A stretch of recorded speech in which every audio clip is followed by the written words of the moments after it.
What's good, y'all? It's that boy, Easy Millions, and I'm your host of that boy, ETV.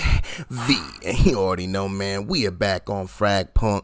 And you know what, man? I have been playing ranked in this game. And again, I find it crazy that I've never really liked the search and destroy game mode until this game. I initially got introduced to it in Call of Duty and quickly left out of it. I've even tried things like Rainbow Six, not a fan. I've even played Valorant, which is very similar to this, but it's not as fun in my opinion. So I don't know what it is about FragPunk, man, but if you're not a fan of S&D, I would still think that you might want to give this a shot because I'm someone who was not a fan, but this game I did happen to like for real, man. So, but on my rank journey, there's a few things that I've learned so far going in and playing these games that I just want to share a couple tips and tricks for you guys that I've learned along the way, man. So the first thing we're going to talk about is movement, baby. So movement in this game, if you're coming in from something like Call of Duty, you can't just go running. Footsteps are loud as hell, so you can't run, right? But you have three basic movements. You have your sprint, your full-on sprint. You have your regular walk speed, which makes footsteps. So your sprinting is the loudest footsteps. Your walk speed is about medium. Now, if you slightly move your movement or your stick forward, you will do a slow walk that will not create any footsteps at all. And if you walk while aiming down sights, you will not create any footsteps at all. So one thing about movement that people really got to learn is what type of movement and when to use it. Understand when you should be able to sprint, when you shouldn't be sprinting, when you should be aiming down sight to walk. This way you have no footsteps and everything of that nature. There's too many games where I notice where my teammates, as soon as the countdown goes, they go sprinting right towards the enemies, and they're running for so long that the enemy is aware and just waits for them to come around the corner or sets up because they hear them coming a mile away. So you have to be careful with your movement in this. Sprinting, I would only say, is something you should do if like you're on the other end of the map and you're trying to get to the other point, because for the most part, they're going to hear you coming from a mile away. So be careful with your sprinting and understand when to use certain type of movements out there, baby, because that'll definitely help you. Now, the next thing that is a real good tip is patience. Okay, I know we are in a time frame here where a lot of the gaming, especially in the FPS world, is extremely fast paced, like run and gun hoo-ah. But in this game, patience is the key, man. Sometimes you're gonna play games where you're just defending and you might not get a fight here or there for the first couple rounds because, you know, your team is split up in two to make sure they're defending both sides. So you might not see as much action in the game at first. But you have to remain patient and vigilant because you never know if a team is fake pushing one way and then having another part of their team come to your point. Or they might eventually come to your point first, and you need to be ready for that. And again, this just comes with patience in the game and taking your time. And that is also tied in with the movement and making sure you're not moving too fast at all. Because there's no need to rush really in this game. So make sure you're taking your time, and when it comes to that movement, be careful just sprinting all over the place because it will get you killed, baby. Trust me, it will. Now, the next tip and tricks is going to be learning to take these angles.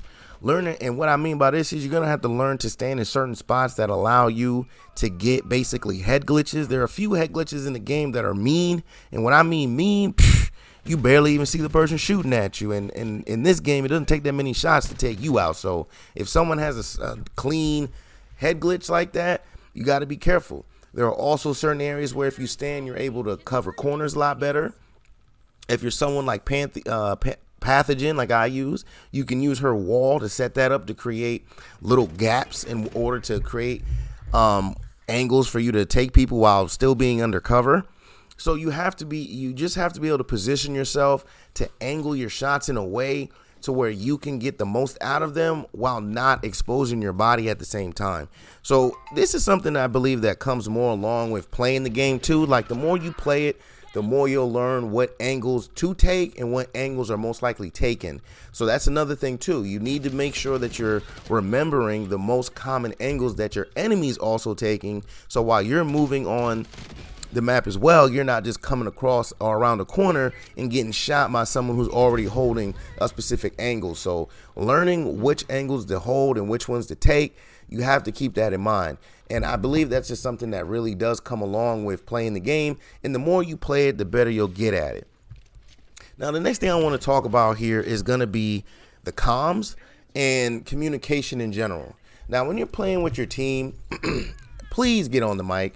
There is a setting where you can have open mic with your team, but you have to push to talk. So go into the settings, going down to, I believe it is audio, and down there by where you see the party chat, you will see an option to leave it open, but then you'll have the option to only be able to talk when you actually push the button.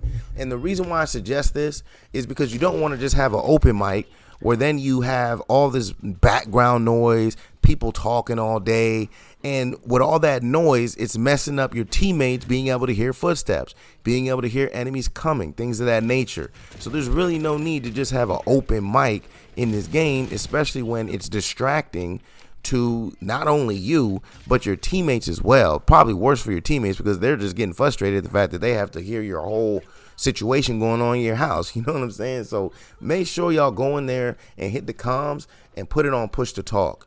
Also, make sure we communicate with our teammates. If you get killed and you know where someone's at, man, come on the mic, say something, let us know, give us comms. The more team communication that we have, the better at the end of the day. Now, another tip and trick that I wanted to go across is how to plant the bomb, right? So for the most part, when people, I feel like, first come into this game, you're just going to run up to the point and plant it, right? Now, this is actually higher IQ gameplay from what I've noticed, but you need to be able to learn how to plant the bomb properly. You don't want to just plant the bomb in a random open spot in the area, because then you can't add things like extra defenses to them or ways to stall off the enemy from actually getting to the defuse. So you do want to make sure that when you're playing, that you are paying attention to where you're actually placing it, right? The placement of the bomb is just as important as making sure you're taking out the enemy team, because if you have bad bomb placement, they can kill you and then just easily run up and defuse the bomb and still win the round. Now, let's say you have a person, a pathogen, right? Because I play pathogen and I'm getting better with my bomb planting, and it's something I had to learn as I was going along. So I'll get the bomb sometimes, and I'll run and I'll put it basically in a corner or like right up against a wall, so that once I place the bomb, I can not only put a trap there, but I'm also able to place my walls to block it off. So therefore, now the person can't just run up to the bomb and attempt to defuse. They have to kill everybody. They have to then destroy the walls, deal with traps, and then start to defuse. So again, it's really all about planting the bomb in a way that you can longest delay the team from actually getting the defuse if they take everyone out on the team. So you want to make sure when you're placing that bomb, you're placing it in a very, very smart area, man. Make sure we're doing that, okay? Another tip and trick is something that I didn't really think I'd ever have to actually say, but can we please use our shard card points when we're at the card select system? Now, this is something I did not expect I would ever run into. I would expect that people would always just be picking stuff, right? But for some odd reason, I don't know how many times I've had someone on the team that has 7 points and won't vote on a damn card. And then it's usually like there'll be one card the team is trying to vote on that needs 1 point, and this dude's hoarding his. Now, I know you can go and click and you know, take those points away from people, but I'd rather not have to do that. And it's like, why not just, you know, help the team out by, you know, finishing off the card? If we're missing 1 point and you have 25 of them, why don't you just go ahead and place that last one so that the card is activated? You get what I'm saying? It's all about really just being a team player. There's really no need to hold on to your points, especially the one round when you come in and it literally sends a message saying that at the end of the round, all your points are getting reset anyway. So please, can we, you know, be team players out here and actually use our points on the shard cards so that we can get as much of an advantage as possible? Because I guarantee you the other team, they're over there getting as many advantages with their shard cards as they can. But yet for some reason, I got to be over here with some guy that wants to hoard all of them until he has 100 in his pocket. Why does he do this? I don't know. It's crazy to me too. Now, the last thing I want to talk about real quick is not really a tips and tricks, but it's more of like I don't understand it. And that's the light machine gun class.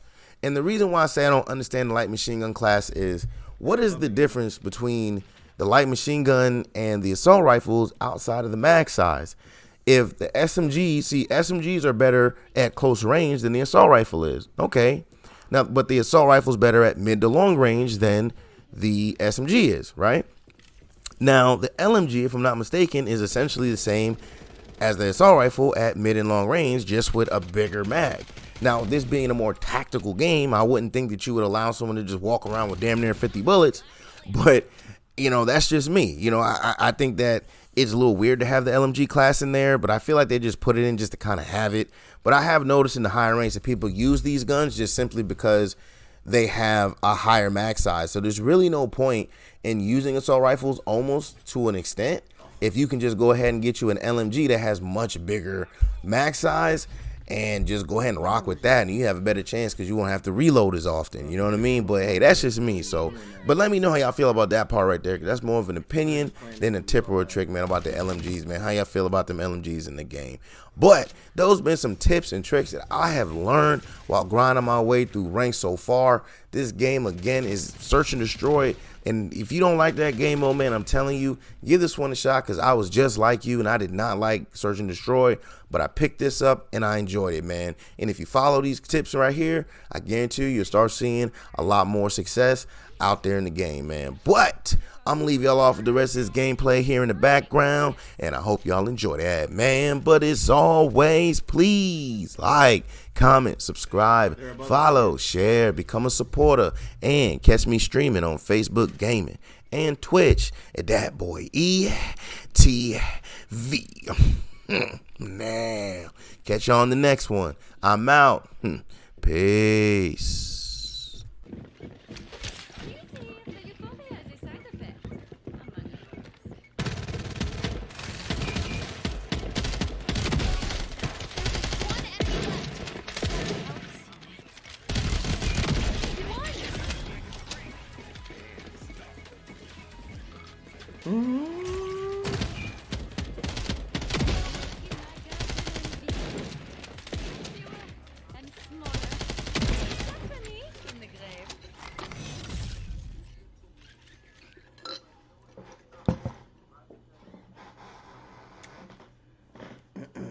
Tonight we celebrate with my favorite chanterelle. Hey, 18 and 5, 28 hundo. Come on, man. I was carrying these dudes.